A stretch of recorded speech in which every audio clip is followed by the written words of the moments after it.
Good morning बच्चों, कैसे हो? देखिए बेटा, आज अपन स्टार्ट करेंगे डेविसन जर्मर एक्सपेरिमेंट। आपको समझाया था मैंने, जो डी ब्रोगली परिकल्पना थी उसने बताया था कि कोई भी द्रवित कण गति कर रहा है तो उसमें एक तरंग एसोसिएट होती है जिसे हम बोलते हैं द्रव्य तरंग।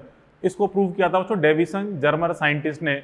डेविसन जर्मर साइंटिस्ट ने क्या देखा, जब भी कोई इलेक्ट्रॉन पुंज गति कर रहा है वो किसी निकल क्रिस्टल से टकराता है तो वो इस प्रकार से बिखरता है, मतलब इस प्रकार से प्रकीर्णित होता है कि वो विवर्तन स्वरूप को, मतलब इलेक्ट्रॉन के विवर्तन गुण को दर्शा रहा होता है। इलेक्ट्रॉन में विवर्तन गुण को दर्शा रहा है और विवर्तन गुण बच्चों तरंग प्रकृति में ही होता है।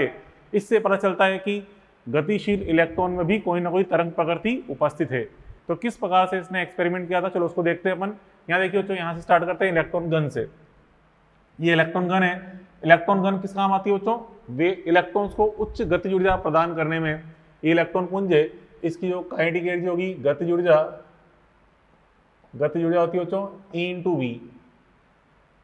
Into we. इसकी काइनेटिक एनर्जी होती है, इलेक्ट्रॉन्स की काइनेटिक एनर्जी। कहाँ से आई बच्चों? देखो समझो, ये यहाँ पे ये फिलामेंट है, ये फिलामेंट है। फिलामेंट में अपन जब धारा पारित करते हैं, तंतु है, मतलब ये तंतु है, जैसे बल्ब में होता है ना तंतु, बल्ब पे धारा पारित करते हैं, बल्ब गर्म हो जाता है, ऐसे ही ये तंतु है बच्चों। यहाँ पे धारा पारित करेंगे तो तंतु गर्म हो जाएगा। तो इस फिलामेंट को गर्म होने से यहाँ से इलेक्ट्रॉन्स का उत्सर्जन होगा।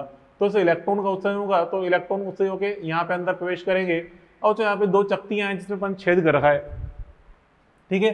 और इस पे विभवांतर क्या है बच्चों? V। तो जब इलेक्ट्रॉन यहाँ से घुस के इधर निकलते हैं तो यहाँ से यहाँ तक पहुंचते समय इस पे विभवांतर V आरोपित होता है, तो इलेक्ट्रॉन V विभवांतर से त्वरित होते हैं।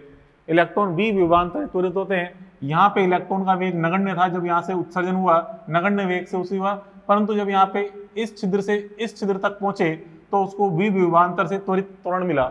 इलेक्ट्रॉन्स को V विभवांतर द्वारा त्वरण मिला, इसलिए इलेक्ट्रॉन जब यहाँ से बाहर निकल के आएंगे इलेक्ट्रॉन गन से तो इस इलेक्ट्रॉन पुंज की गति क्या हो जाएगी? E into V. हम जानते हैं kinetic energy Q into V होती है और इलेक्ट्रॉन पे, ठीक है, और इलेक्ट्रॉन पे आवेश का मान कितना होता है? E। तो इसलिए Q का मान E रख देंगे तो गति क्या हो जाएगी? E इंटू वी हो जाएगी, ठीक है। तो इलेक्ट्रॉन पुंज यहाँ पे गति E इंटू वी से गति करता हुआ रहा है और फिर यहाँ पे टकराता है निकल क्रिस्टल से। अब यहाँ से टकराकर सभी दिशाओं में प्रकीर्णित होता है, सभी दिशाओं में इलेक्ट्रॉन का प्रकीर्णन होता है। और अब यहाँ पे किस दिशा में कितने इलेक्ट्रॉन्स जाएंगे, मतलब कितनी संख्या में, कितनी तीव्रता में इलेक्ट्रॉन जाएंगे, कितनी संख्या में इलेक्ट्रॉन जाएंगे, उसको पता करने के लिए यहाँ पे एक वर्ताकार स्केल लेते हैं जिसपे हम लगाते हैं आयनन कक्ष। देखो बच्चों यहाँ पे थीटा एंगल पे, ये थीटा, इसे प्रकीर्णन कोण भी बोल सकते हैं, इसे हम विवर्तन कोण भी बोल सकते हैं, दोनों ही सही है। तो जब यहाँ पे इलेक्ट्रॉन आ रहा है इस एंगल पे, यहाँ गया इधर, तो यहाँ पे आयनन कक्ष के अंदर गैस भरी होती है। इस आयन कक्ष में गैस भरी होती है, इलेक्ट्रॉन अंदर जाके टकराते हैं उस गैस से, उस गैस को आयनित करते हैं, उस गैस को आयनित करते हैं। तो आयंस के प्रवाह की वजह से अब यहाँ जो इलेक्ट्रोमीटर है, इस इलेक्ट्रोमीटर में धारा प्रवाहित होती है, ठीक है। तो जितने ज्यादा संख्या में इलेक्ट्रॉन्स आएंगे उतने ज्यादा यहाँ पे आयन बनेंगे, उतनी ज्यादा संख्या में यहाँ पे उतनी ज्यादा मात्रा में धारा प्रवाहित होगी। तो इस धारा की मात्रा को, सुई को देखकर, ये सुई कितना विक्षेप दर्शा रही है, ये सुई कितनी धारा दर्शा रही है, उस चीज को देखकर अपन आराम से पता कर सकते हैं कि किस दिशा में, मतलब किस एंगल पे ज्यादा इलेक्ट्रॉन आपतित हुए हैं या किस एंगल पे कम इलेक्ट्रॉन आपतित हुए हैं, वो चीज अपन यहाँ पे इस धारा के परिमाण को देखकर मेजर कर सकते हैं, ठीक है। तो ये चीज इसमें प्राप्त हुई, ठीक है। तो यहाँ पे पहले अपन थोड़ा लिखते हैं, फिर आगे और समझाऊंगा आपको मैं। देखिए यहाँ पे हम कह रहे हैं इस प्रयोग द्वारा, समझ आ गया बच्चों? इस प्रयोग द्वारा इलेक्ट्रॉन की, ठीक है, गतिशील इलेक्ट्रॉन में, इस प्रयोग द्वारा गतिशील इलेक्ट्रॉन में विवर्तन गुण, ठीक है, गतिशील इलेक्ट्रॉन में विवर्तन गुण अर्थात तरंग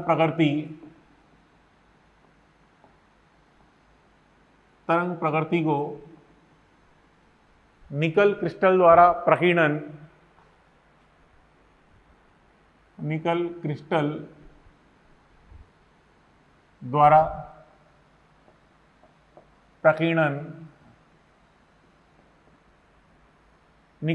द्वारा प्रकीर्णन द्वारा सिद्ध किया गया, ठीक है, प्रकीर्णन से सिद्ध किया गया।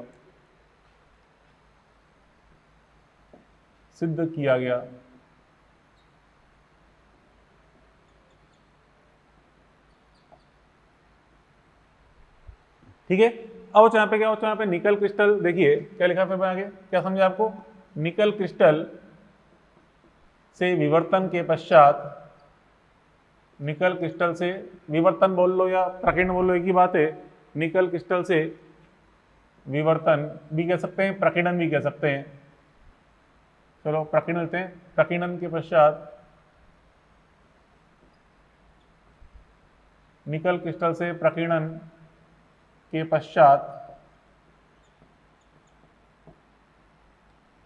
इलेक्ट्रॉन्स कहाँ होते बच्चों, किसमें, इस आयन कक्ष में, आयन कक्ष में गिरकर गैस को आयनित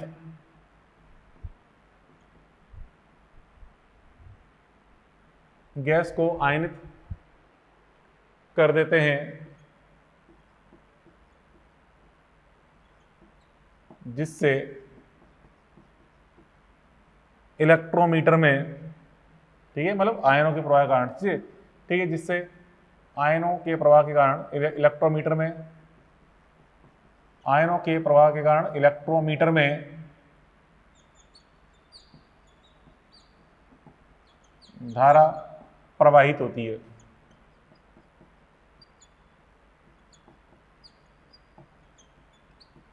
ठीक है, धारा प्रवाहित होती है, ये अपन देखी। अब बच्चों देखो यहाँ पे यहाँ पे इसने डेविस एंड जर्मन ने ये चीज किया, उसने क्या किया, यहाँ पे इस विभवांतर का मान अलग अलग लिया। एक बार विभवांतर लिया 1 वोल्ट, 1 वोल्ट लेके इस पूरे आयन कक्ष को 0 डिग्री से पूरे 90 डिग्री तक इसने सरकाया, और हर अलग अलग एंगल पे उसने यहाँ पे इलेक्ट्रोमीटर में धारा का मापन किया। ठीक है, फिर उसने यहाँ पे V का मान कर दिया 2 वोल्ट, फिर वापस इलेक्ट्रोमीटर को 0 डिग्री से लेकर 90 डिग्री तक सरकाया, हर एंगल पे उसने धारा का मापन किया। तो उसने क्या देखा, ऐसे फिर 1 वोल्ट फिर किया, फिर 2 वोल्ट, फिर 3 वोल्ट, ऐसे करते रहते 100 वोल्ट तक के लिए। ठीक है, 100 वोल्ट तक के लिए सारे एंगल पे उसने धारा के मान ज्ञात किए। तो उसको सबसे ज्यादा धारा कब मिली, जब उसने यहाँ पे विभवांतर का मान लिया 54 वोल्ट, विभवांतर का मान 54 वोल्ट लिया और यहाँ पे आयन कक्ष को सेट किया 50 डिग्री पर। उस समय इसको सर्वाधिक मान की धारा प्राप्त हुई। ठीक है, मतलब कब पे, 54 वोल्ट पे, इस एंगल पे 50 डिग्री पर सर्वाधिक मान की इसको धारा प्राप्त हुई। अर्थात उसने फिर इसका बनाया बच्चों आरेख बनाया, जिसे अपन बोलते हैं यहाँ पे इसके अंदर कला आरेख बोलते हैं। तो जो कि इसमें सबसे ज्यादा मान उसका प्राप्त हुआ। ठीक है, यहाँ पे कला आरेख बोलेंगे, ध्रुवीय आरेख, ध्रुवीय आरेख बनाया। ध्रुवीय आरेख में एक तीक्ष्ण शीर्ष प्राप्त हुआ, ध्रुवीय आरेख में तीक्ष्ण शीर्ष प्राप्त हुआ। क्या है ध्रुवीय आरेख, अभी समझाऊंगा आपको। तीक्ष्ण शीर्ष प्राप्त हुआ कब, जब आपने V का मान 54 वोल्ट लिया और एंगल कितना रखा बच्चों, 50 डिग्री। उस समय आपको अतिरिक्त शीर्ष प्राप्त हुआ, और ये तीक्ष्ण शीर्ष का बनना ही दर्शाता है इलेक्ट्रॉन के विवर्तन गुण को। कैसे दर्शाता है वो भी आप देख ले आगे। देखिए क्या मतलब बच्चों, ये अपन ने बनाया इसका ध्रुवीय आरेख। ध्रुवीय आरेख क्या होता है, ये इलेक्ट्रॉन यहाँ पे आपतित हुए और हर अलग अलग एंगल पे इलेक्ट्रॉन विवर्तित हो रहे हैं। ठीक है, किस एंगल पर, जैसे अपन यहाँ पे अभी बना रहे हैं 54 वोल्ट पे, हर वोल्ट बनाया, 1 वोल्ट 2 वोल्ट 3 वोल्ट हर वोल्ट बनाया। ये 54 वोल्ट में बता रहा हूँ मैं, 54 वोल्ट पे ध्रुवीय आरेख। क्या क्या बच्चों, देखिए जिस एंगल पे जितनी धारा प्रवाहित हो रही है उतनी लंबाई का उसने तीर बनाया। जैसे बच्चों यहाँ पे मान लीजिए 10 डिग्री पे, 10 डिग्री एंगल पे धारा प्राप्त हुई 2 एम्पियर, तो इसने यहाँ पे 2 एम्पियर लंबाई का, ये 10 डिग्री 2 एम्पियर लंबाई का तीर बना दिया उसने, 2 सेंटीमीटर लंबाई का तीर बना दिया। ठीक है, 10 डिग्री सेल्सियस मतलब 10 डिग्री पर, यहाँ पे 10 डिग्री एंगल पे मान लीजिए धारा 2 एम्पियर है, तो इसने यहाँ पे 2 सेंटीमीटर लंबाई का तीर बनाया, 10 डिग्री पे 2 सेंटीमीटर लंबाई का तीर बना दिया। फिर उसने आगे यहाँ पे देखा, फिर इसको सेट किया 20 डिग्री पर, 20 डिग्री पर उसे मान लिए 3 एम्पियर धारा प्राप्त हुई, उसने फिर यहाँ पे 3 सेंटीमीटर लंबाई का तीर बनाया। ठीक है, ऐसे ही फिर उसको 50 डिग्री पर मान लिए 10 एम्पियर धारा प्राप्त हुई, उसने 10 सेंटीमीटर लंबाई का तीर बनाया। तो ऐसे हर अलग अलग एंगल पे कितनी कितनी धारा प्राप्त हो रही है उतनी उतनी सेंटीमीटर लंबाई के तीर बनाए, और उन तीर के सिरों पर बिंदु बना दिए, तीर के सिरों पर बिंदु बना दिए, और उन सभी बिंदुओं को फिर देखा कि सारे बिंदु कुछ इस प्रकार से प्राप्त हो रहे हैं, सारे बिंदु, ये सारे बिंदु इस प्रकार से प्राप्त हो रहे हैं, और इन बिंदुओं को मिलाया तो ये आकृति प्राप्त हुई, और नीले रंग से बना रखी मैंने, ये आकृति प्राप्त हुई। तो यहाँ पे हम देख रहे हैं किनारा जो बन रहा है, एक शीट्स बन रहा है, 3 शीट्स कम मिल रहा है, और सबसे लंबा तीर सबसे लंबा तीर कौन सा प्राप्त होगा, जो कि 50 डिग्री पे सर्वाधिक धारा आ रही थी, इसे सर्वाधिक लंबाई का तीर बनेगा। और उस तीर के शीर्ष पर अपन ने तीर के जो सिरे हैं उस पर बिंदु बना के देखा, सभी को मिलाने पर ये आकृति प्राप्त हुई। इसे बोलते हैं ध्रुवीय आरेख। ठीक है, ग्राफ नहीं है ये, ध्रुवीय आरेख है। ठीक है, इस प्रकार से अपन को प्राप्त हुआ। तो यहाँ पे तीक्ष्ण शीर्ष का बनना ही क्या दर्शाता है, इलेक्ट्रॉन के विवर्तन रूप को दर्शाता है। तो यहाँ पे हम क्या कह रहे हैं, देखिए स्टार पॉइंट रूप में देखें, इलेक्ट्रॉन गन में V का मान कितना लिया, 54 वोल्ट। ठीक है, मैं विभवांतर इलेक्ट्रॉन गन में विभवांतर V बराबर 54 वोल्ट पर 54 वोल्ट, जो 54 वोल्ट विभवांतर लेंगे अर्थात गतिज क्या आएगी, अर्थात गतिज ऊर्जा E बराबर 54 volt electron volt, 54 electron volt. हम जानते हैं इलेक्ट्रॉन के लिए वोल्टेज का मान वोल्ट के रूप में हो या गति ऊर्जा इलेक्ट्रॉन वोल्ट में, परिमाण समान ही होते हैं। ठीक है, तथा विवर्तन कोण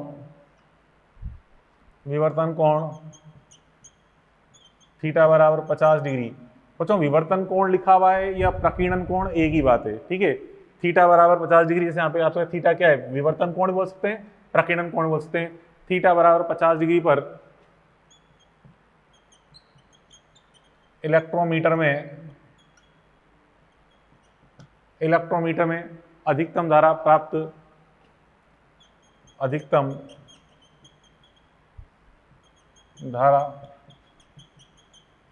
प्राप्त होती है। ठीक है, अधिकतम धारा प्राप्त होती है।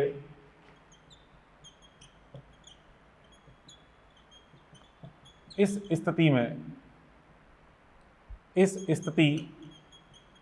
में ध्रुवीय आरेख में तीक्ष्ण शीर्ष का बनना, ध्रुवीय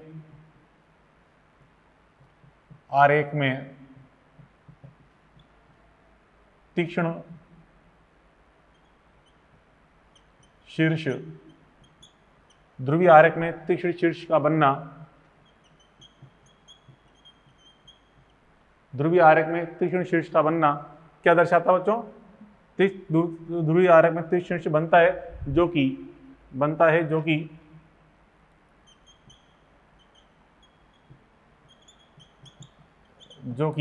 क्या दर्शाता है बच्चों, इलेक्ट्रॉन के विवर्तन, मतलब इलेक्ट्रॉन के विवर्तन स्वरूप को दर्शाता है, जो कि इलेक्ट्रॉन के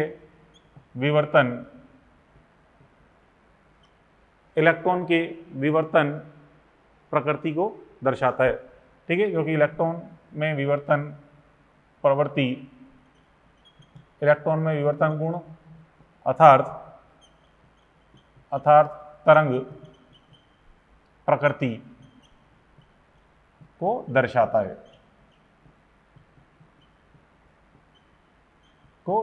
है, ये चीज अपन देखी। ठीक है, आइए समझ में। तो इस प्रकार से अपन देखा कि इलेक्ट्रॉन में तरंग प्रकृति होती है। अब देखिए यहाँ पे इसके अंदर अपन देखें, ये चीज अपन समझेगी तरंग प्रकृति को दर्शाता है। अब यहाँ पे इलेक्ट्रॉन देखिए, इस डायग्राम समझें, ये अंदर एक्चुअल में यहाँ पे हो क्या रहा है, यहाँ पे इलेक्ट्रॉन टकरा के किस तरह से प्रकीर्णित हो रहे हैं। अब इसको यहाँ पे जहाँ टकराव हो रहा है उसको थोड़ा जूम करके देखें, बड़ा करके देखें, तो क्या हो रहा था। देखिए यहाँ बच्चों आप इलेक्ट्रॉन पुंज यहाँ पे आप ये बच्चों अपने इसका जालक दिखा रखा है निकल क्रिस्टल का, ये इसके परमाणुओं के केंद्र है।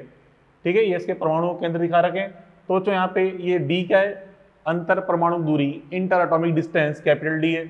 और जालक के बीच की दूरी जो लैटिस है, इस लैटिस के बीच की दूरी को स्मॉल डी बोल रहे हैं अपन, इसको बोलते हैं जालक नियतांक या जालक अंतराल, स्मॉल डी। ठीक है, ये निकल क्रिस्टल है। और यहाँ से आप इलेक्ट्रॉन पुंज आया और यहाँ से टकरा कर थीटा एंगल पे गए इलेक्ट्रॉन्स, यहाँ से थीटा एंगल पे इलेक्ट्रॉन विवर्तित इलेक्ट्रॉन से या के लिए प्रकीर्णित इलेक्ट्रॉन थीटा एंगल पे जा रहे हैं। ठीक है, अब तो देखो यहाँ पे जब ये आयन कक्ष में गिरेंगे, तो आयन कक्ष में गिरेंगे, समझना बात को, यहाँ से इलेक्ट्रॉन्स आए सीधे समान लंबाई तय करी। अब यहाँ से इधर गए, तो यहाँ से बच्चों अंदर गए तो इधर वाले इलेक्ट्रॉन ने अधिक लंबाई तय करी है इधर वाले इलेक्ट्रॉन की तुलना में।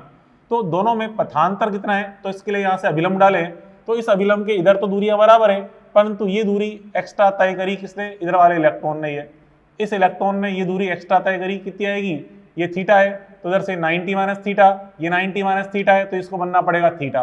ठीक है, तो डी का इधर घटक करें तो ये कॉस थीटा घटक आएगा और ये आएगा साइन थीटा घटक, मतलब ये लंबाई। यह आएगी डेल बराबर डी साइन थीटा, अर्थात इस सिरे और इस सिरे वाले जो इलेक्ट्रॉन्स हैं इनके बीच में पथांतर कितना आ रहा है, कैपिटल डी साइन थीटा के बराबर। ठीक है, अब जो एक साइंटिस्ट हुआ था ब्रैग साइंटिस्ट ने इस विवर्तन के बारे में समझाया था, पथांतर के बारे में समझाया था कितना होता है, तो हमें डायरेक्ट याद रखना है, दिमाग लगाना जा रहा कुछ। तो हम देखें ब्रैग वैज्ञानिक के अनुसार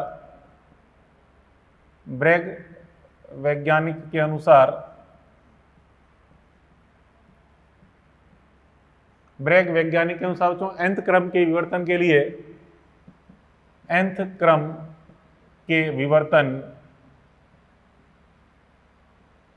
के लिए जो पथांतर होता है बच्चों, पथांतर डेल जो आया था कितना था बच्चों, पथांतर का मान n लैम्डा का होता है, n लैम्डा बराबर पथांतर जो आता है n लैम्डा बराबर ये होता है कैपिटल डी साइन थीटा बराबर 2d साइन फाई। अब ये फाई क्या चीज बाद में समझाऊंगा आपको मैं। कैपिटल डी अपन जानते ही हैं, इंटर एटॉमिक डिस्टेंस है, थीटा यहाँ पे क्या है, यहाँ पे विवर्तन कोण के लिए प्रकीर्ण कोण, स्मॉल डी यहाँ पे जालक अंतराल है, और फाई को बोलते हैं यहाँ पे पृष्ठ सर्पी कोण। क्या है पृष्ठ सर्पी कोण, अभी समझा दूंगा बच्चों। यहाँ पे देखिए, अब यहाँ बच्चों इस समीकरण में प्राय n बराबर क्या लेते हैं 1, यहाँ प्राय n बराबर 1 लेते हैं। क्वेश्चन में आप जितने भी क्वेश्चन सॉल्व करोगे ना, आपको बताएगा ही नहीं कि कौन से क्रम का विवर्तन है, तो आपको n बराबर 1 ही लेना है, मतलब फर्स्ट कोटि का विवर्तन आपको यूज करना है, प्रथम कोटि का विवर्तन यूज करना है। फर्स्ट nth क्रम बोलो, nth कोटि बोल लो, एक ही बात है। ठीक है, और यहाँ पे जो d है, यहाँ कैपिटल डी किसको बता रहा है बच्चों, यहाँ पे इंटर एटॉमिक डिस्टेंस को, इंटर एटॉमिक डिस्टेंस जो कि बच्चों यहाँ पे हम देख रहे हैं ये होती है is equal to 2.15 angstrom for nickel crystal. Nickel crystal के लिए मान होता है बच्चों कितना 2.15 एंगस्ट्रॉम। और फिर यहाँ पे जो स्मॉल डी है, स्मॉल डी इसे बोलते हैं अपन जालक नियतांक, ठीक है, या लैटिस कांस्टेंट, जालक नियतांक या अंतराल कहते हैं इसको, जालक नियतांक या अंतराल कह सकते हैं, जालक अंतराल, और इसका मान होता है 0.91 angstrom for nickel crystal. Nickel crystal के लिए इसका मान क्या था बच्चों, 0.91 एंगस्ट्रॉम होता है। ठीक है, और फाई जो यहाँ पे फाई यहाँ बता रहा है बच्चों पृष्ठ सर्पी कोण,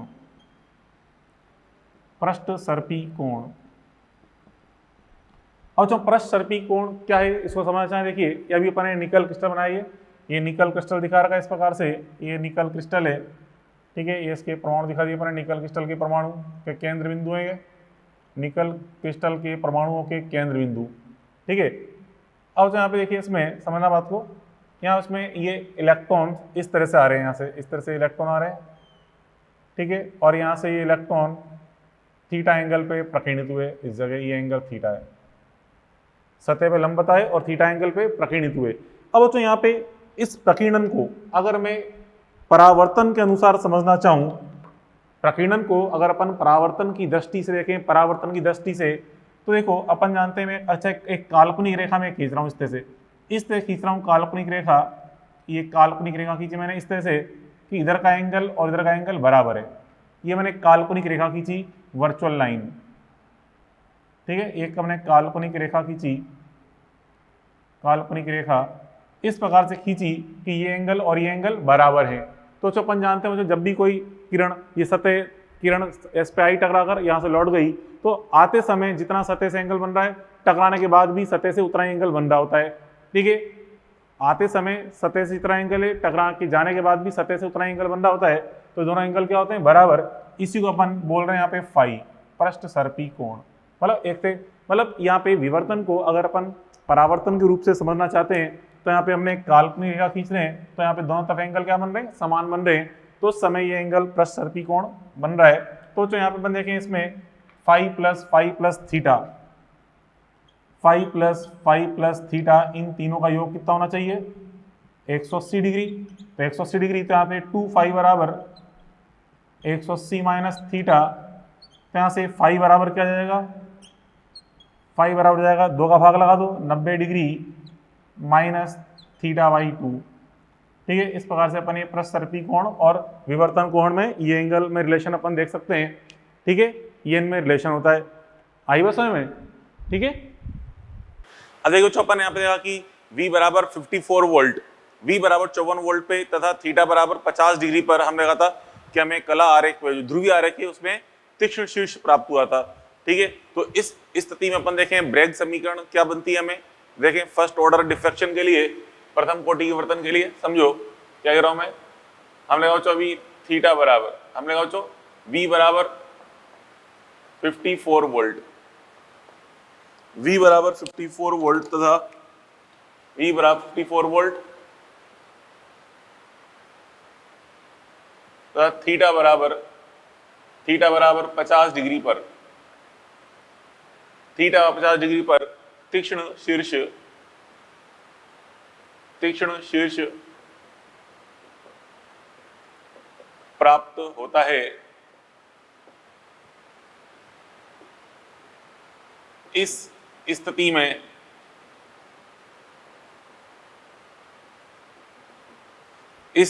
में इलेक्ट्रॉन का लैम्डा अगर अपन निकालें, इलेक्ट्रॉन की तरंग दैर्ध्य, इलेक्ट्रॉन की डी ब्रॉग्ली तरंग दैर्ध्य लैम्डा बराबर क्या होता है? लैम्डा बराबर कैपिटल डी साइन थीटा। ठीक है, वैसे तो एन लैम्डा होता है, हमने एन का मान कर लिया, 1 ले लिया, क्योंकि आपसे कहा कुछ लिखा जाए तो क्या मानते हैं? प्रथम कोटि का वर्तन n इक्वल टू 1। ठीक है, तो आपने n का मान 1 ले लिया है। ठीक है, n बराबर 1 लेने पर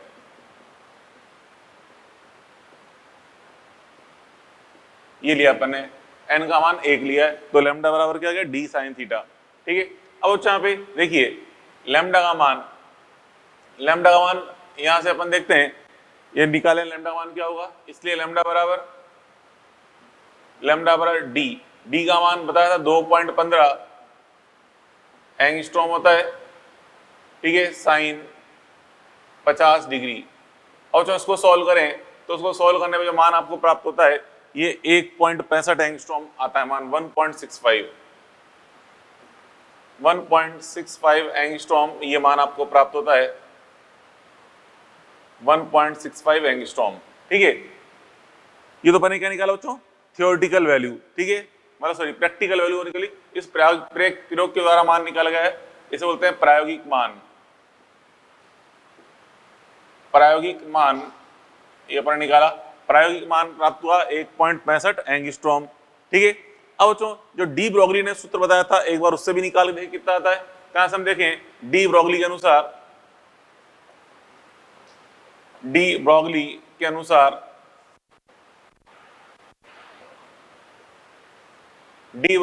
निकाला जाए लैम्डा का मान, देखते हैं कितना आता है लैम्डा का मान। तो जो डी ब्रॉगली के अनुसार जो लैम्डा आ रहा है, लैम्डा बराबर क्या होता है उसके 12.27 बटा रूट वी, 12.27 बटा रूट वी ये बताया था। और वी का मान रख दें, कितना है बच्चों वी का मान? वी का मान दिया अपन ने 54 वोल्ट, तो वी का मान अगर अपन 54 वोल्ट रखें, यहाँ पे वी का मान रखा हूं मैं 54 वोल्ट, तो यहाँ पे इसको रखने पर हम देखते हैं ये मान आता है 1.67 एंगस्ट्रॉम। 1.67 एंगस्ट्रॉम आता है मान, 1.67 एंगस्ट्रॉम। ठीक है, ये आता है मान, जो कि क्या है एक सैद्धांतिक मान इसका निकल गया है 1.67 एंगस्ट्रॉम। लैम्डा बराबर 1.67 एंगस्ट्रॉम। ठीक है, निकल गया है, जो कि सैद्धांतिक मान और थ्योरेटिकल वैल्यू है। ठीक है, सैद्धांतिक मान मतलब थ्योरेटिकल वैल्यू। तो आप देखिए प्रायोगिक मान और सैद्धांतिक मान जो निकल के आ रहे हैं लगभग सेम आ रहे हैं, 1.65 एंड 1.67 एंगस्ट्रॉम लगभग सेम सी बात है। इससे सिद्ध होता है कि डी ब्रॉगली की परिकल्पना बिल्कुल सत्य है। तो हम कह सकते हैं यहाँ पे, तो यहाँ पे देखिए प्रायोगिक मान, चूंकि प्रायोगिक मान नियरली इक्वल टू सैद्धांतिक मान, प्रायोगिक मान नियरली इक्वल टू सैद्धांतिक मान, अतः डी ब्रॉगली परिकल्पना सत्य है।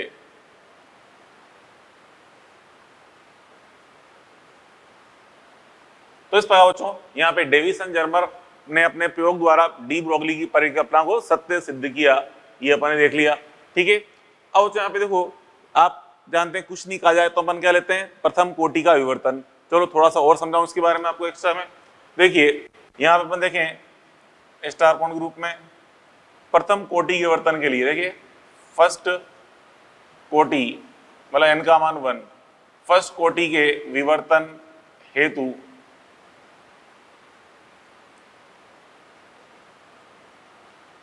फर्स्ट कोटि के विवर्तन हेतु तो जो फर्स्ट कोटि के विवर्तन के लिए जो अपने ब्रैग समीकरण लिखी थी, क्या लिखेंगे उसको, ब्रैग समीकरण को ये लिखेंगे लैम्डा बराबर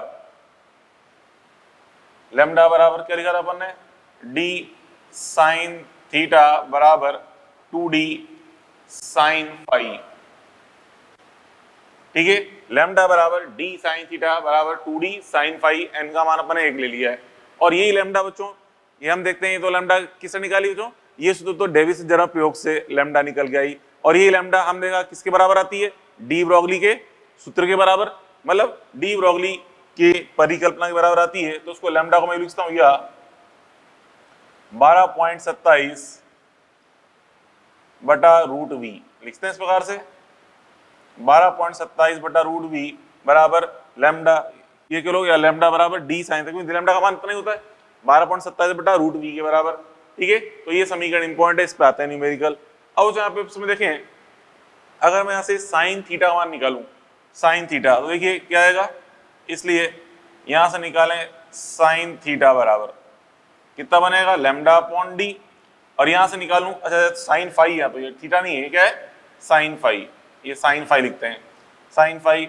और यहां से बच्चों अगर मैं इस साइन फाई का मान निकालूं तो साइन फाई बराबर क्या आएगा, साइन फाई बराबर आएगा लैम्डा अपॉन 2d। ठीक है, लैम्डा अपॉन 2d यह है निकल के मान। अब इस पे अगली चीज अपन गौर से देखें, क्या समझना चाहता हूं देखिए मैं। अब जहां पे देखिए इसमें यदि अगर लैम्डा का मान कैपिटल डी से बड़ा है, सुनना क्या कह रहा हूं मैं, यदि lambda is greater than capital D, यही मान लो कि लैम्डा ग्रेटर देन 2d या लैम्डा ग्रेटर देन 2d, अगर ये कंडीशन लें तो क्या होगा, देखिए अगर लैम्डा का मान कैपिटल डी से ज्यादा है तो यहां से साइन थीटा का मान 1 से बड़ा आएगा, जो कि असंभव है। हम जानते हैं साइन थीटा मान कभी 1 से अधिक नहीं आ सकता। यहां देखिए लैम्डा का मान अगर 2d से बड़ा लेंगे तो साइन फाई का मान भी 1 से ज्यादा आएगा, जो कि असंभव है। मतलब अगर ये कंडीशन हो कि लैम्डा का मान d से ज्यादा आ रहा है या लैम्डा का मान 2d से ज्यादा आ रहा है तो ब्रैग समीकरण का हल संभव नहीं है। हम देखते हैं तो ब्रैग समीकरण का हल संभव नहीं है। ठीक है, तो यदि लैम्डा का मान कैपिटल डी से अधिक हो या लैम्डा ग्रेटर देन 2d हो तो ब्रैग समीकरण का हल पॉसिबल नहीं है, ये अपन ने देख लिया। ठीक है, चलो अब यहाँ पे इसके अंदर यहाँ जितना अपन ने पढ़ा ये फॉर्मूला देखा अपन ने, इस बेस ये शुरू के 2-3 क्वेश्चन अपन देखेंगे क्या है। देखिए क्या बच्चों सॉल्यूशन नंबर 1, क्वेश्चन 1 समझते हैं क्या कह रहा है। क्वेश्चन 1 कह रहा है कि यदि इलेक्ट्रॉन गन में विभवांतर को बढ़ाया जाए तो प्रकीर्णन कोण थीटा, प्रकीर्णन कोण बोल रहे हैं या विवर्तन कोण एक ही बात होती है, यहाँ प्रकीर्णन कोण थीटा पर क्या प्रभाव पड़ेगा जिस पर इलेक्ट्रोमीटर में अधिकतम धारा प्राप्त होती है, मतलब जिस पे तीक्ष्ण शीर्ष प्राप्त हुआ था जिस एंगल थीटा पे, जो कि भी यहाँ पे बनेगा था निकल क्रिस्टल के लिए कितना आया था थीटा का मान 50 डिग्री। ऐसे कोई क्रिस्टल होगा उस क्रिस्टल में जो थीटा जिस पे अधिकतम मतलब जिसमें धारा अधिकतम प्राप्त हो रही है उस थीटा के मान पे क्या प्रभाव पड़ेगा यदि विभवांतर को बढ़ाया जाए। तो चलो देखो सिंपल सा क्वेश्चन है, यहाँ पे अपन देखें अभी ये लिखा था अपन ने 12.27 बटा रूट वी का मान किसके बराबर होता है, डी साइन थीटा के, डी साइन थीटा बराबर है, दिख ही रहा है से में। तो यहाँ से अगर बच्चों देखिए v यहाँ पे नीचे आ रहा है, यहाँ पे साइन थीटा ऊपर आ रहा है, यदि v को इंक्रीज करें, अतः यदि v को इंक्रीज करोगे आप तो क्या होगा बच्चों, v को इंक्रीज करेंगे तो थीटा का मान क्या होगा, डिक्रीज, बस ये आंसर है। v इंक्रीज करेंगे तो थीटा डिक्रीज होगा, बस खत्म कहानी। नेक्स्ट क्वेश्चन देखिए क्या है। नेक्स्ट क्वेश्चन, प्रथम कोटि के विवर्तन के लिए प्रकीर्णन कोण थीटा क्या होगा यदि इलेक्ट्रॉन की लैम्डा जालक नियतांक के बराबर हो। तो जो यहाँ पे लैम्डा का मान स्मॉल डी के बराबर बोला है। जालक नियतांक कौन था? Small D. इसके बाद बोला है तब कि यार हम क्या लगाएंगे यहाँ पे, ये लगाएंगे फॉर्मूला लैम्डा बराबर 2d साइन फाई। लैम्डा बराबर 2d साइन फाई के इक्वल करेंगे। लैम्डा बराबर 2d साइन फाई, तो यहाँ से लैम्डा से क्या कट जाएगा? डी कट जाएगा, क्योंकि लैम्डा का मान डी के बराबर बोला गया है। तो यहाँ से साइन फाई का मान क्या आ गया? साइन फाई बराबर 1/2, तो फाई का मान कितना आ जाएगा? 30 डिग्री। फाई का मान 30 डिग्री आ गया, ठीक है। फाई का मान 30 डिग्री आ गया। अब यहां से हमें निकालना क्या है? निकालना हमें थीटा है। तो हम जानते हैं ये होता है रिलेशन 2 फाई प्लस थीटा बराबर कितना होता है बच्चों? 90 डिग्री, सॉरी 180 डिग्री। ये सूत्र होता है 2 phi plus theta is equal to 180 degree. तो यहाँ फाई का मान होगा 30। तो यहाँ से थीटा कितना जाएगा बच्चों? यहाँ से ये 60 उधर लेके माइनस करेंगे, थीटा जाएगा 120 डिग्री, इसलिए थीटा जाएगा 120 डिग्री। यह जाएगा आंसर। तो जो थीटा हमारा है 120 डिग्री, वैसे सोचो ये एक हाइपोथेटिकल क्वेश्चन हो गया। क्यों? क्योंकि थीटा हमारा हम जानते हैं 90 डिग्री से कम आना चाहिए। क्यों? क्योंकि देखो यहाँ से इलेक्ट्रॉन बीम आ रही है, इस पे टकरा के जाएगी तो ज्यादा इधर जा सकती है इस तरफ, ठीक है। तो आप यूं लिए लंबवत ज्यादा से ज्यादा एंगल इधर जा सकती है 90 डिग्री पर, तो 90 डिग्री से थोड़ा क्रिस्टल तोड़ के अंदर चल जाएगी, ऐसा ही नहीं। तो यह मतलब है कि मैक्सिमम थीटा कितना आ सकता है? मैक्सिमम थीटा यहाँ पे प्राप्त हो सकता है 90 डिग्री के बराबर। अब यहाँ पे 120 आ रहा है, तो मतलब क्वेश्चन एक काल्पनिक क्वेश्चन है, ठीक है। तो ऑप्शन में दे रखा हो 120 डिग्री टिक कर देंगे, बट अपन जानते हैं प्रैक्टिकली थीटा मान 90 डिग्री से ज्यादा नहीं आ सकता, ठीक है। तो हम क्या टिक करेंगे? 120 डिग्री। हाँ, अगर 120 डिग्री भी ऑप्शन में नहीं है, 120 डिग्री ऑप्शन में नहीं है, तो फिर आप क्या टिक कर देना? 30 डिग्री। क्योंकि कई बार क्वेश्चन में मिस्टेक हो जाती है, मतलब क्वेश्चन बनाने वाले को पता नहीं होता कि जालक नियतांक किसे कहते हैं, वो कैपिटल डी को मान लेता है, ठीक है, और आंसर ऑप्शन दिया होगा 30 डिग्री। तो कई बार ऐसी चीज कंडीशन भी आती है कि अगर 120 ऑप्शन में नहीं हो तो आप क्या टिक कर दें? 30 डिग्री टिक कर दें, ठीक है। बात पल्ले पड़ी? हाँ, अगर बोनस होना है क्वेश्चन तो हो जाएगा एग्जाम में, लेकिन नहीं हुआ तो अपन कम से कम अपनी तरफ से सेफ है ना, ठीक है। तो यहाँ से 5 = 30 डिग्री, क्लियर। तो यहाँ थीटा कितना आ गया? 120 डिग्री आ गया। चलो उसके बाद देखें third question, question number third. Question third, यदि काइनेटिक एनर्जी 64 इलेक्ट्रॉन वोल्ट का इलेक्ट्रॉन पुंज किसी क्रिस्टल पर आपतित होता है तो ध्रुवीय आरेख में तीक्ष्ण शीर्ष थीटा बराबर 30 डिग्री बनता है। अंतर परमाणु दूरी कैपिटल डी का मान बताना है। तो जो कैपिटल डी निकालना है तो क्या लगाएंगे फॉर्मूला? कैपिटल डी के लिए हम लगा देंगे मतलब फॉर्मूला वाला 12.27/√v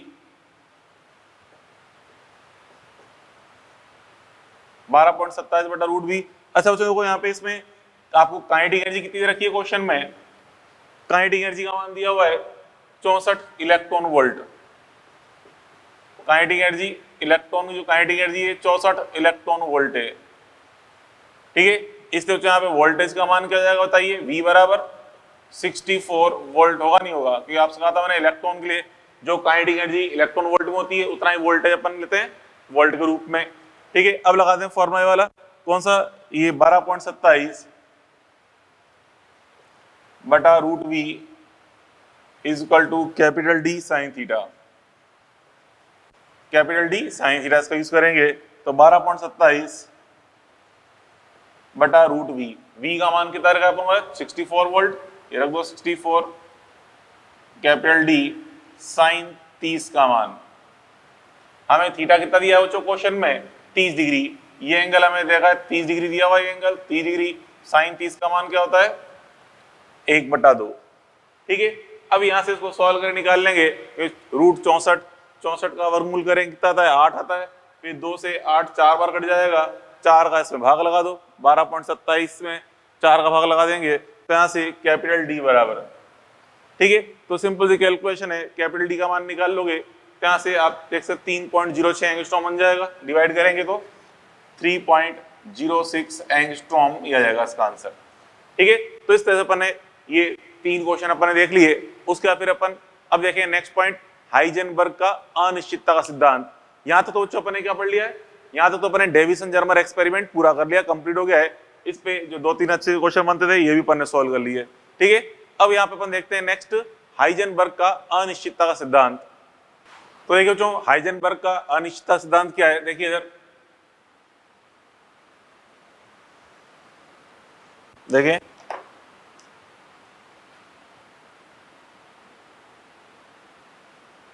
हाइजेनबर्ग का कई बार हाई गेन भी लिखा जाता है, हाई गेन लिख लो, हाई जेन लिख लो, एक ही बात है। हाइजेनबर्ग का या हाइजेनबर्ग का अनिश्चितता का सिद्धांत, ठीक है, अनिश्चितता का सिद्धांत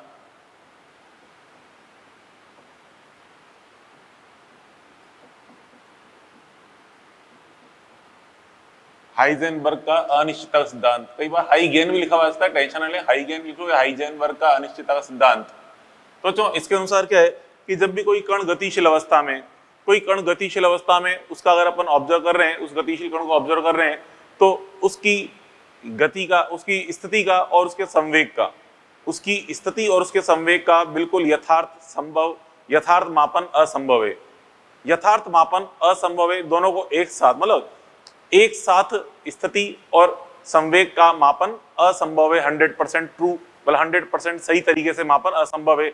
क्यों असंभव है? क्योंकि देखिए बच्चों, अपन किस चीज का मापन करेंगे, जैसे मान लो कोई कण है, ये कोई कण आगे जा रहा है, ठीक है, मैंने देखा कि यहाँ पहुंचा, अभी यहाँ पहुंचा, ठीक है, अब मुझे दिखाई कब देगा बच्चों? कोई कण में दिखता क्यों? पहली बात तो कोई वस्तु में दिखाई क्यों देती है, पहली तो आपको पता होना चाहिए।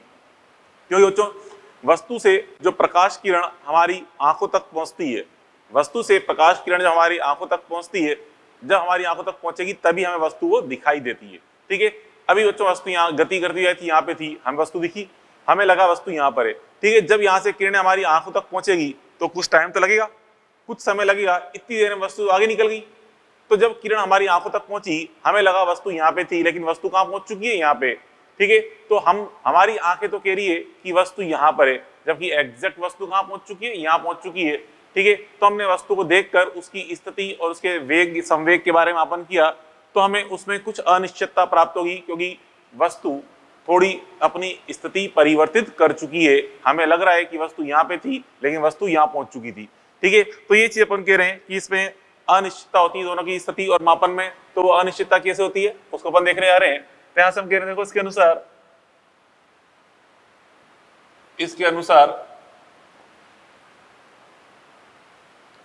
यदि किसी गतिशील कण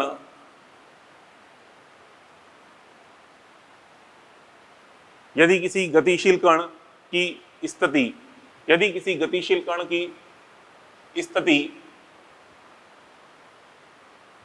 व संवेग को एक साथ मापने पर या एक साथ ज्ञात करने पर इसमें अनिश्चितता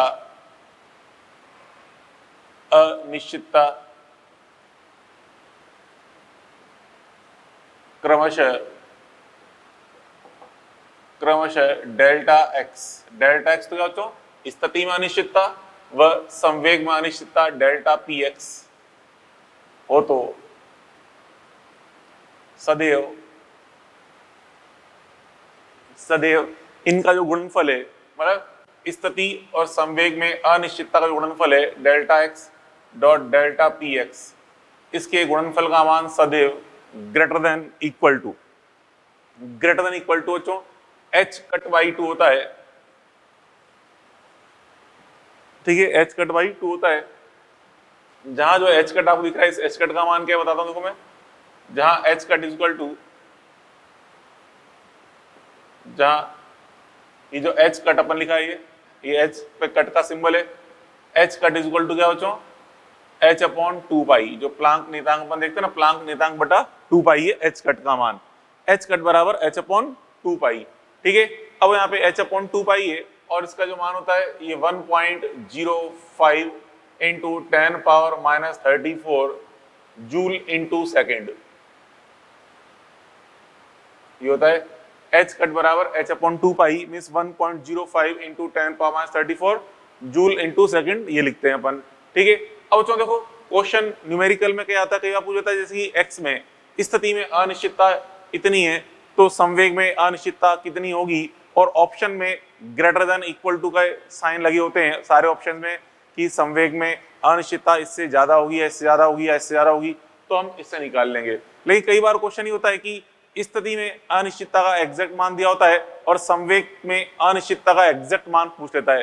जैसे कहा आपसे इस स्थिति में अनिश्चितता मान लो 10 एंगस्ट्रॉम है, तो संवेग में अनिश्चितता ज्ञात करो और सारे मान एग्जैक्ट बराबर मान दे रखे हैं, मतलब सारे मान एग्जैक्ट ठीक मान दे रखे हैं। ठीक है, जैसे संवेग के लिए कह दे कि 10 संवेग के लिए अनिश्चितता 15 है, या फिर 20 है या 25 है या 30 ऐसे अलग अलग निश्चित मान दे दे, तो फिर हम क्या करेंगे बच्चों, उसके अंदर फिर हमें न्यूमेरिकल सॉल्व करते टाइम हमें यहाँ पे इसे करना है सॉल्व। देखिए न्यूमेरिकल में यदि ऑप्शन एग्जैक्ट मान के रूप में दिए हों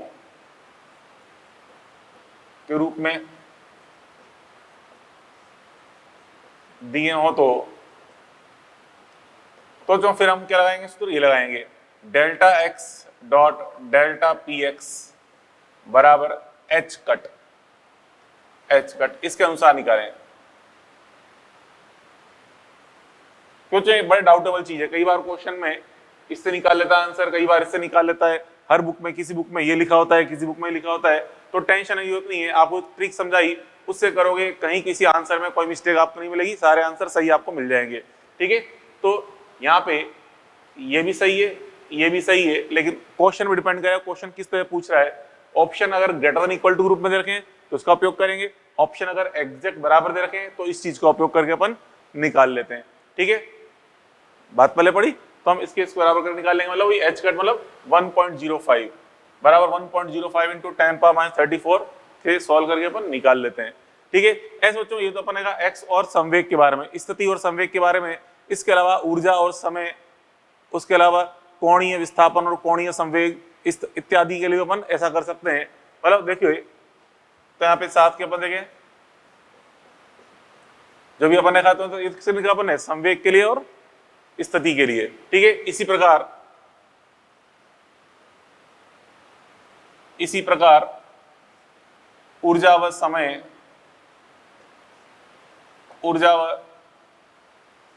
के लिए अगर अपन देखें तो सेम ऐसे ही यहाँ पे delta T dot delta E is greater than H cut by 2 किया जाएगा, और वही न्यूमेरिकल सॉल्व करें तो बराबर करके एग्जैक्ट एच कट करके निकालेंगे न्यूमेरिकल के लिए। तो ऐसे बच्चों अगर कोणीय विस्थापन और कोणीय संवेग के लिए अपन देखें, कोणीय विस्थापन व कोणीय संवेग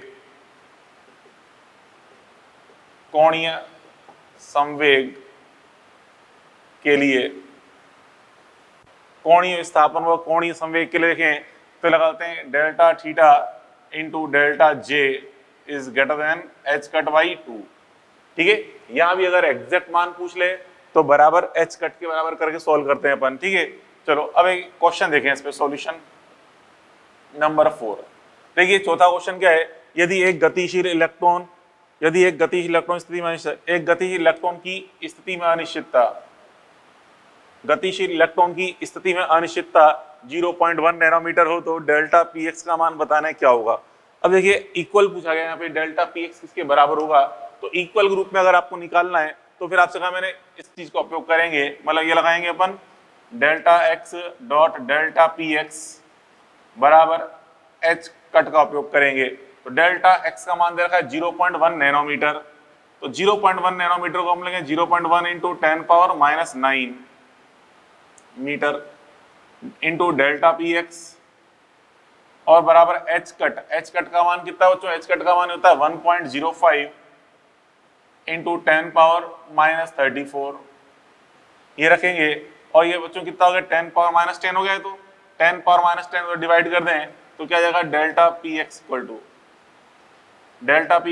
1.05 इंटू 10 पावर माइनस 24, ये आएगा result 10 power minus 24 kilogram into metre पर सेकेंड, क्योंकि हम जानते हैं कोणीय संवेग, रेखीय संवेग का जो मात्रक है किलोग्राम मीटर पर सेकेंड के रूप में होता है। ठीक है, तो इस प्रकार से बच्चों ये अपन ने पढ़ लिया, हाइजेनबर्ग का अनिश्चितता सिद्धांत भी हो गया, इस पे एक क्वेश्चन समझा दिया आपको। ठीक है, तो जो यहाँ तक तो अपन ने पूरा पढ़ लिया, मैटर वेव भी कंप्लीट हो गया, ठीक है। तो एटॉमिक स्ट्रक्चर कंप्लीट कर लिया है, मैटर वेव अपन ने कंप्लीट कर लिया है। अब इसमें मैटर वेव में लास्ट में जब आप मॉड्यूल देखोगे उसमें थ्योरेटिकल 2-3 पॉइंट्स समझा रखे हैं कि मैटर वेव जो है वो प्रायिकता सिद्धांत पर आधारित होती है। उसके अलावा बच्चों यहाँ पे बता रखा है कि इसके अंदर ये एक तरह से इलेक्ट्रोमैग्नेटिक वेव नहीं है, ठीक है, विद्युत चुंबकीय तरंग नहीं होती, ये निर्वात में भी गति कर सकती है, ये इसलिए ये यांत्रिक तरंग भी नहीं है। ऐसे 3-4 पॉइंट दे रखे हैं, थ्योरेटिकल पॉइंट्स हैं, पढ़ लेना उनको, ठीक है। ज्यादा खास इंपॉर्टेंट नहीं है, नहीं पूछा जाता इसको क्वेश्चन, फिर भी एक रीड लगा लो, रीडिंग कर लो उसको, ताकि पता चल जाए कोई बाय चांस पूछ लिया जाए तो, ठीक है। तो बच्चों यहाँ पे ये अपन ने पूरा टॉपिक कंप्लीट कर लिया है। अब बच्चों कल अपन इस पे क्वेश्चन डिस्कस करेंगे, इन पे क्वेश्चन अपन सॉल्व करेंगे स्टेज 1, 2, 3, 4 के, ठीक है। क्वेश्चन आपको बताई थी मैंने कौन कौन से करने, तो आप कल वो कल करके लेके आना। और जो आपको इस टेस्ट का सिलेबस भी खैर पता ही है, इस टेस्ट के सिलेबस में क्या क्या आ रहा है, एक तो एटॉमिक स्ट्रक्चर आ रहा है, ठीक है, एक मैटर वेव आएगा, एटॉमिक स्ट्रक्चर पूरा आएगा, सही, मैटर वेव पूरा आएगा, ठीक है। उसके अलावा जो एसी का जो लास्ट वाला पोर्शन बच गया था, जो अपने पहले टेस्ट में दिया था, वो पढ़ के आना पूरा, कौन कौन सा है उसमें, अनुनाद, ठीक है। उसके बाद अनुनाद का पावर फैक्टर हो जाएगा और शक्ति गुणांक हो जाएगा, ठीक है, चौक कुंडली जाएगी, मतलब जो भी लास्ट में समांतर क्रम परिपथ है वो हो जाएंगे, विशेषता गुणांक हो जाएगा। तो वो सारे पोर्शन आपको पढ़ के आने, तो टेस्ट में उससे रिलेटेड क्वेश्चन भी आएंगे, ठीक है। तो चलो खैर आज के लिए इतना बहुत है, कल मिलते हैं, ओके, गुड बाय।